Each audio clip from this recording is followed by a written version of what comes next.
अच्छा, हमारे पास जो है माल तकरीबन मीठे के आइटम तकरीबन सब अपने पास बनते हैं, जैसे कि गज़क, रेवड़ी, तिल के लड्डू, चिक्की, पेठा और तिल के समोसे। ये सब चीज़ें जो है अपने पास ताज़ा गरम तैयार होती हैं। कुछ यहाँ तैयार होती हैं अंदर कारखाने में, दुकान में, कुछ जो है बाहर से अलग अलग कारखानों से आता है। सर्दियों में सबसे ज़्यादा चलने वाले आइटम तो गज़क है, रेवड़ी है, तिल के लड्डू हैं। तिल के भी फ़ायदे हैं, तिल भी गर्म है, और मूंगफली वाली चिक्की है वो भी गर्म है, और इसके साथ में मूंगफली है वो भी।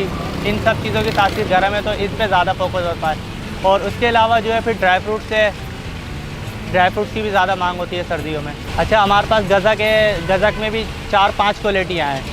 800 रुपये किलो से शुरू है गज़क, 800 रुपये किलो है मुट्ठी वाली गज़क। उससे ऊपर क्वालिटी पे जाएंगे फिर 1000 रुपये किलो है। उसके बाद फिर दालचीनी लौंग वाली गज़क है, वो जो है 1400 रुपये किलो है। इंडियन गज़क दालचीनी और लौंग से तैयार करता है। उसके अलावा फिर बादाम वाली गज़क है, गुड़ में और चीनी में, वो 1200 रुपये किलो है। उसके बाद फिर पिस्ते वाली गज़क है, वो जो है अपना 1400 रुपये किलो।